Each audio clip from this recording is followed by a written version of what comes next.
Olá, pessoal. Meu nome é Rebeca Teixeira, sou a professora coordenadora aqui da turma de enfermagem aqui do CEPREM. Me pediram para fazer uma análise comparativa da bibliografia do edital das FESEX de 2018 e do edital de 2019, só das específicas de enfermagem. Mas, apesar da gente só falar da específica, vamos falar um pouquinho da prova, né? A prova tem 70 questões, dessas 70 questões, 30 são de conhecimentos gerais, assim distribuídos, né? Português 14, Geografia 8 e História 8. E de específicos a gente tem 40 questões, que versam sobre os mais variados assuntos dentro da carreira de enfermagem. Aí você vai dizer assim, tá, mas do geral a gente tem uma ideia de que 14 são de português, 8 são de geografia e as outras 8 de história. E de específicos? Específico a gente consegue ter uma ideia? Então, a princípio, olhando assim, quando a gente olha a bibliografia, a gente acha que não, né? Mas, na verdade, dá para ter uma ideia. E aí é que o nosso aluno CEPREM sai na frente. A nossa média de questões nos últimos 7 anos, duas FESEX, é a seguinte. E aí eu já destaquei aqui para vocês aqueles assuntos que são mais prevalentes. Os assuntos que sempre caem e caem num volume grande. Ou seja, aquele assunto que você necessita saber, não tem como correr. Médico cirúrgico, emergência e cuidados intensivos e saúde coletiva. Bom, e se você me permite acrescentar um quarto assunto, seria fundamentos. Fundamentos, normalmente, ele cai e cai junto com outras questões. Então, mesmo a gente considerando uma questão de médico cirúrgico, ela pode cair fundamentos com médico cirúrgico, porque eles podem cobrar, por exemplo, o cálculo de medicamentos para um paciente idoso, por exemplo, entendeu? Então, às vezes, esses assuntos, eles se relacionam, mas sempre tem uma questão, né? Sempre tem um detalhe na questão que faz com que ela seja mais para médico cirúrgico, por exemplo, do que para fundamentos. Mas aquele conhecimento é um conhecimento que você vai ter que saber para resolver a questão. Então, são os 4 assuntos, os 3 mais são esses, e o quarto assunto que me permite, tá numa média no mais ou menos, mas pode também ser considerado. Os que a gente sabe que com certeza vão cair é médico cirúrgico, intensivo ou emergência e saúde coletiva. Cai em todas as provas e cai bastante. Bom, e aí vamos para aquela parte, né? O que mudou do edital de 2018 para o edital de 2019? Bom, a gente teve algumas mudanças, principalmente de atualização de conteúdo. Então, o AHA, por exemplo, que era 2015, passou a ser 2017, de 2018. E aí agora, no de 2019, ele voltou para 2015. Então, se vocês repararem o edital, uma série de referências que já haviam sido atualizadas no edital de 2018, agora em 2019, a gente tem um ano diferente. Então, vamos começar literalmente dos assuntos, que é a primeira parte que a bibliografia diz. Se você reparar, os assuntos de 2018 para o de 2019 quase não modificaram. E aí, vamos lá. Eles só incluíram algumas questões que antes não constavam. Saiu educação permanente, entrou capacitação. Entrou também saúde do trabalhador de enfermagem. Isso na parte administrativa. Na parte de emergência e cuidados intensivos, mudou só o termo. Agora é paciente grave em fase terminal e no do ano passado era paciente crítico e cuidados paliativos. No enfermagem do idoso, no do ano passado não constava. Mas nesse ano voltou com tudo. A gente tem tudo do saúde do idoso. E aí uma parte interessante é que o nosso curso CEPREM aborda a saúde do idoso, porque em todas as questões, ainda que isso não seja um tema, né? Ainda que não seja um eixo temático abordado no edital do ano passado, por exemplo, mas as questões versavam sobre saúde do idoso. Então, é uma parte importante, sim, para a gente. O aluno CEPREM já tem esse detalhe. Se você ainda não é nosso aluno, já sabe qual é a vantagem. Bom, de enfermagem em saúde mental, a gente teve os processos patológicos e o contexto psicossocial da doença mental e as emergências psiquiátricas, também que a gente vê aqui no nosso curso. Mas esse ano foram incluídas nos eixos de saúde mental. E o de saúde coletiva, a gente teve acrescentou algumas coisas. O perfil epidemiológico da população brasileira e as vigilâncias sanitária, epidemiológica e vigilância em saúde.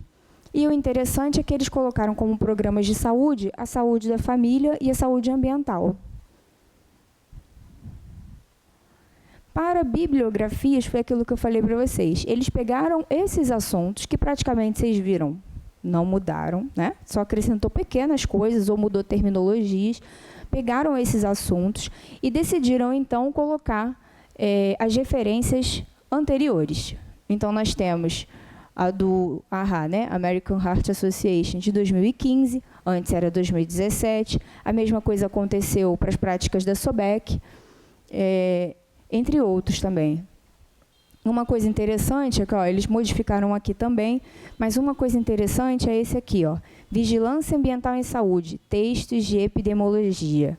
Lembra que tinha a parte ambiental, saúde ambiental? Então, eles já colocaram aqui. É um documento antigo também, mas é relativo ao assunto que eles incluíram nos assuntos, né? Incluíram esse ano.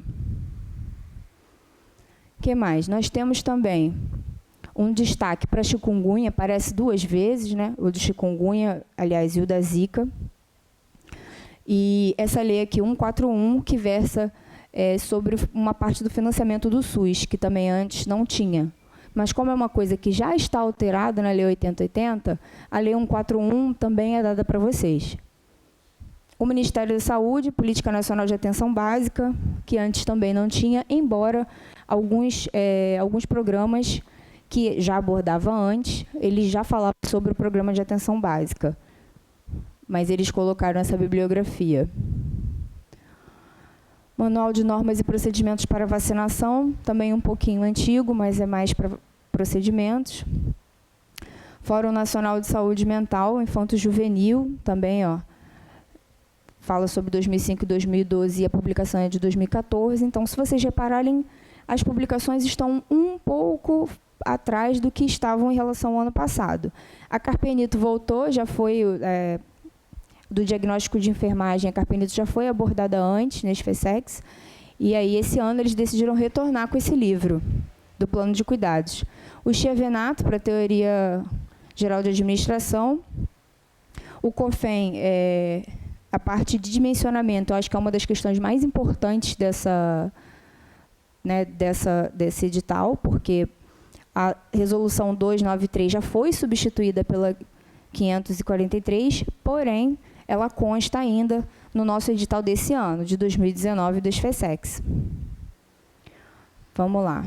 Craven-Rinle voltou também, já teve uma ocasião em que ela constava no edital, e aí a gente vai falar um pouquinho sobre isso lá para frente.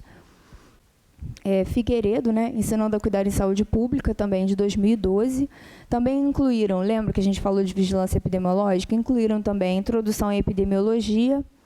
Do Saúde do Idoso, voltou o Tratado de Geriatria e Gerontologia, também já tinha sido abordado anteriormente em outros concursos. Novamente sobre o idoso, Aquilo Gonçalves, Enfermagem no Cuidado ao Idoso Hospitalizado. E os tópicos de terapia intensiva, que eles cobraram algumas coisas a mais. Então, tem o Knobel, Terapia Intensiva e Enfermagem, Cuidados de Enfermagem ao Paciente Cirúrgico, do Micker,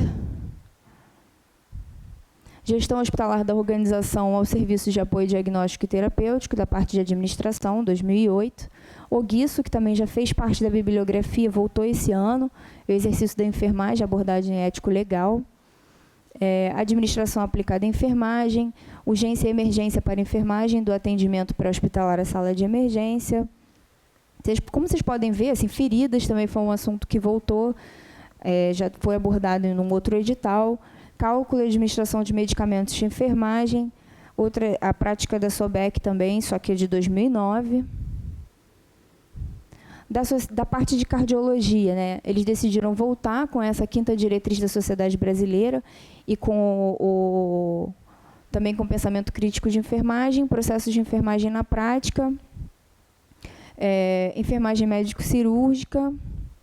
Se vocês repararem, 98, 92, 96, algumas referências que já foram abordadas em outros editais das FESEX, mas eles voltaram esse ano. Terapia intensiva em enfermagem, anamnese e exame físico. Aí temos algumas partes que são mais novas assim, desse edital. Tem coisas que eles voltaram a abordar e tem coisas que eles incluíram.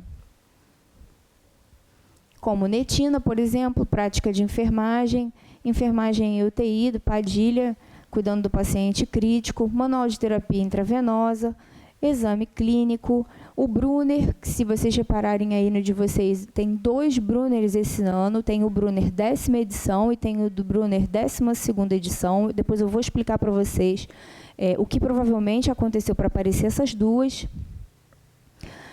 Tem sistematização da assistência de enfermagem, guia prático do Tanuri, e enfermagem em terapia intensiva, também em 2010. Agora, você reparou que as referências são antigas? Reparou, porque eu já falei para vocês. E que existem 2 edições do Brunner? Sim, provavelmente você reparou também. Por que isso aconteceu? Vocês têm uma ideia? Se vocês repararem lá, tem a 10ª edição, tá com o nome do Brunner, do original Brunner, né? E a 12ª edição está com o nome de quem editou após a morte do Brunner. Então, você tem 2 vezes, eles não devem ter visto, com certeza, que o primeiro Brunner já constava lá. Então, eles incluíram o segundo. Então, agora eu tenho 3 segredos para contar para vocês do porquê provavelmente isso aconteceu. E isso, com certeza, vai te iluminar na hora de estudar para a prova. Por quê? O primeiro segredo é que eles pegaram esse edital, esse nosso edital de 2019, dos FESEX desse ano, eles pegaram o edital de 2017 e colocaram esse ano. Então, se você reparar, eles pegaram tanto os assuntos quanto a bibliografia e colocaram praticamente ipsiliter. Tem praticamente tudo bate. Tanto os assuntos bate com certeza, 100% do assunto de 2017 está no nosso edital de 2019. E da bibliografia? Bom, da bibliografia, algumas coisas estão diferentes. Aí você vai me dizer assim, tá, mas você já mostrou que está diferente. Não, eu mostrei a diferença de 2018 para 2019. Agora, e a diferença de 2019 para todos os editais anteriores? Ou seja, aquilo que é inédito em 2019, é aquilo que você sabe com certeza que vai cair, senão ele não teria incluído. Vamos lá. Comparando, somente algumas são inéditas. Eis as nossas inéditas.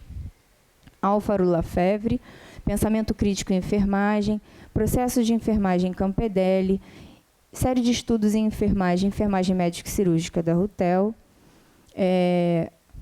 Terapia Intensiva em Enfermagem, Knobel, Anamnese e Exame Físico, Avaliação Diagnóstica de Enfermagem no Adulto e Prática de Enfermagem da Netina. A Netina antes não fazia parte, agora faz. Temos também enfermagem em UTI, cuidando do paciente crítico, Manual de Terapia Intravenosa, Exame Clínico do Porto, Brunner, né, tratado 10ª edição, já tinha sido atualizado para a 12ª edição há 2 editais atrás e eles votaram para a 10ª edição. Então, se você tiver que verificar a diferença entre um e outro, verifique, porque provavelmente vai cair uma questão de 10ª edição. Sistematização da assistência de enfermagem, guia prático e enfermagem em terapia intensiva. Aí você vai falar assim, mas o Brunner é muito grande, eu não vou saber qual é a diferença. Concordo. Mas aquilo que você puder, por exemplo, cuidados paliativos, que tem nos 2 Brunner, a parte de fundamentos, se você puder ver algumas diferenças, pelo menos alguns sistemas, ver a diferença do 10 para o 12, também vale a pena, para quem está estudando sozinho e para quem é aluno CEPREM. E agora, o terceiro segredo. Aliás, antes do terceiro segredo, tem uma coisa que eu preciso falar para vocês também. Eles mantiveram a portaria, né, o dimensionamento anterior, a 293. Porém, o nosso CEP, o nosso Código de Ética, eles deixaram atualizado. Então, se o nosso Código de Ética, o 564, eles atualizaram para o edital desse ano, também significa que vai cair. Por quê? Copiaram o edital de 2017 e só atualizaram o Código de Ética, pode ter certeza que pelo menos uma questão de Código de Ética a gente vai ter nessa prova. Chute da Rebeca. E o terceiro segredo que eu tenho para contar para vocês é a vantagem de ser aluno CEPREM. Por quê? Aqui no CEPREM, o aluno que faz com a gente, ele tem não só o conteúdo atualizado, como também uma parte do conteúdo dos editais anteriores. Isso significa que 80% daquilo que eles colocaram no edital desse ano, o aluno CEPREM já tem, ele já tem esse acesso. Ele não vai precisar nem se estressar, porque ele tem tanto os nossos editais anteriores, quanto o edital do ano passado para cá. Já você que não é aluno CEPREM já sabe qual é a vantagem de ficar aqui, né? Porque a gente sempre conta com isso. Então, por exemplo, você tem algumas coisas terão que ser avaliadas porque, né, a gente tem que incluir aquilo que retroagiu muito. Agora, a maioria das coisas, os conteúdos, eles vão mais se acrescentando do que sendo substituídos. Então, o aluno CEPREM tem essa vantagem, é o nosso terceiro segredo. Bom, espero que vocês tenham gostado dessa avaliação. Foi, sim, para dar um norte mesmo para vocês terem ideia de onde vocês podem focar agora nessas últimas semanas. Então, bons estudos e boa prova!